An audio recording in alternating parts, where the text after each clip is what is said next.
Today on In the Woodyard, we're talking about the 7 stages of cutting firewood. So I talk to a lot of people about firewood and where they're at. Some people are just beginning and they want to know everything and they don't realize that it takes a lifetime to learn everything because I've been doing this over 50 years and I'm still just learning.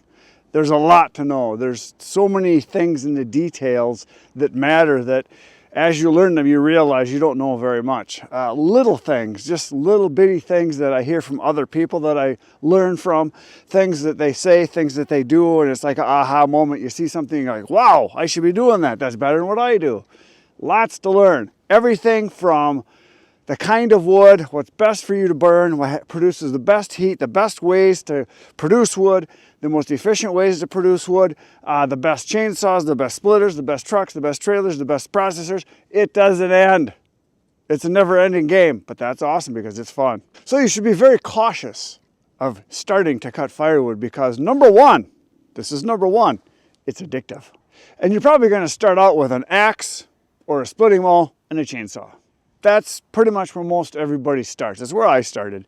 And then once I started producing wood and selling a little bit, I'm like, hey, I need a bigger chainsaw. I need to get a bigger truck. I need to get a dump trailer. Everything affects everything. So the stage one is these are people that are going to cut for a little bit of wood for themselves, for their fire pit in their backyard, or to go camping, or for their fireplace. And you know, they might cut a third of a cord or maybe a full cord, and they're like, ooh, I'm a man, I cut a lot of wood. Or I'm a tough woman, I cut a lot of wood. Yeah, that's a good start. But then you start seeing what other people produce and you realize you got a long ways to go.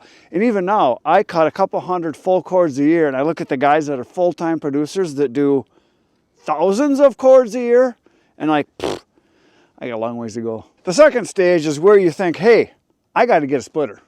So you get a box store splitter, something around, $900, $1,000, $1,200, $15, and you think this is the greatest invention of mankind since probably the wheel.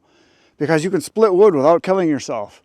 Yes, there are guys that will say, hey, I can split wood faster than any splitter. Maybe, for 5 or 10, 15 minutes. But what about 10, 12 hours? Splitter always wins, always. It just keeps going. It doesn't get tired, doesn't complain, doesn't need a break. It just keeps going, as long as you can feed it. And these are the people that are enthusiasts. These are the people that are burning maybe a full cord or two. They're burning in a fireplace. Maybe they've got a small wood stove in their shop or their garage. Maybe they go camping a lot and they just burn a lot of wood. Or maybe they got friends or neighbors that like wood and you like cutting it so you produce more. That's the second stage. And it's like, that's where you start to get excited because you're getting exercise. You're producing something valuable. You're producing heat. You actually can see what you do each day when you work in the woodyard. So it's a good feeling. Stage 3, this is where you want the bigger, better, faster, more powerful log splitter.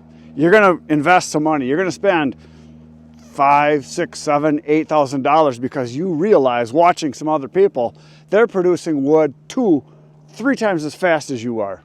And as they say, time is money, and you only have so much time. So you want to actually do more than what you can do with what you've got. So you get more equipment. This is where you start saying, I might need a trailer. I might need a bigger truck. I might need to start finding more places to find wood. You start looking, when you're traveling, you look for trees that are dead. You look to see what neighbors have got in their yard, and if you can cut those, people start calling you and saying, hey, I got a dead tree, would you like it? And of course you're like, ooh, yeah, I got to do it. And this is where you might start selling some wood because you're probably producing more than what you can burn or what you really need. And you start to think, maybe I should sell some of this. That's where I was at about 15 years ago. I produced a bunch of wood. My wife's like, what are you going to do with all that? We don't burn that much. I said, well, maybe I'll sell some. And then it turned into much more. Stage 4. This is where you look for the best equipment you can get. This is where you want a bigger dump trailer. You want a bigger truck. You're probably going to want maybe an elevator. Maybe you're going to get a second trailer. Maybe you're going to start buying a second, third, fourth chainsaw so that you can just keep cutting. This is where you lose sleep at night because you think about all the wood you got to cut and you got to get to it because there's a lot to do and you become obsessed. And this is where your spouse starts saying, are you all right? Is there something wrong? How come that's all you talk about? How come that's all you think about? How come you're on the phone all the time talking with your buddies about wood? Because that's what you do. Stage 5. This is where you're starting to get real serious. This is where you start thinking, I need a tractor. I need a skid steer. Maybe I need to start buying some logs. Maybe I need to get logs so that I can just keep making wood without having to go find it.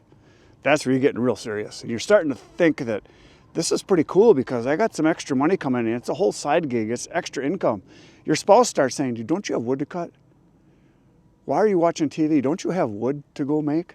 That kind of stuff. This is where you maybe buy a tumbler, elevator, you know, the accessories, so you can produce even more wood. Stage 6, you need a processor. You need to be able to get these things done as fast as possible so they can get drying, so you can sell more next year, because you're selling out every year. You can't keep up. People are calling, and you realize you might have sold $10, $20, $30,000 worth of wood, and you're out. And winter's not over, and people keep calling, and you're like, oh, I'm missing out on thousands of dollars. I gotta get a processor. I need something that I can make wood fast, and I can pile it up quick, and I can have a lot of inventory. That's where a lot of people say, this is getting serious. This is where you also start to think, I gotta stop touching the wood. I'm spending way too much time picking it up, setting it down, picking it up, setting it down, putting it here, putting it there. You start thinking about, how can I touch it as little as possible? The big producers never touch the wood, never. The guys that are full-time, serious, with employees, logging trucks, skidders, they cut their own timber. These are the guys that are super serious, and those are the later stages. Stage 7, this is where you start thinking, man, I need help. I need to hire some people. I can't keep up. And people keep calling. You need more inventory. You need more logs, you need more wood, you need more space. And you realize all that time spent bending over, picking up wood, you're not producing more wood. You need to stop touching the wood. Stage 8, this is where you realize your body's wearing out, your shoulders hurt, your neck hurts, your back hurts, your elbows hurt. You gotta stop doing so much manual labor. You gotta buy more hydraulics. You gotta mechanize. You gotta get to where you're way more efficient than what you are. You start to think like a business person. What can I justify to buy that's going to help me make money that is going to pay for itself? Not, ooh, it would be really nice to have a new truck because it would be fun. You start to think about it. Do I need a new truck? Do I need a second truck? Is it going to make me more money? Can I justify it? That's where you get real serious. Maybe this is where you buy forestry equipment. Maybe this is where you buy something for skidding wood so you can buy standing timber. And maybe you buy or hire a guy to go in and harvest off timber from property that you bid on, and you get your wood basically for the trucking cost and hiring the guy or the equipment. This is where it starts to get real serious. And I know guys are at that stage where they've bought harvesters, forwarders, log trucks. They're hiring guys to truck wood for them. You're starting to sell maybe some of the good wood to go for lumber, selling some of it to go for pulp. Maybe you're keeping the stuff that you can sell the best for firewood and selling the other stuff, justifying your equipment. Stage 9, that's where you've been doing it a long time, and you start to think, what is this business worth?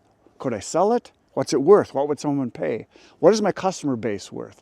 What are my clients that I have built up, the hundreds of them, where I sell hundreds or thousands of cords of wood a year? What are they worth? What's my equipment worth? What's my property worth? And you start to think endgame. What can I do now so that down the road you can walk away and maybe just play back to stage 1 and cut for fun? Maybe it's time to stop working so hard. Maybe it's time to have someone else do the hard work and you go vacation a little bit more. Or maybe you go to your patch of woods that you bought from all your profits and you just enjoy cutting with a chainsaw, putting some wood in your truck, taking it home, building a fire in the fireplace, and sitting down and enjoying some beverages. Kind of back to stage 1. That's all I got for today, folks. See you tomorrow morning, 5:30 a.m. Good night, Irene.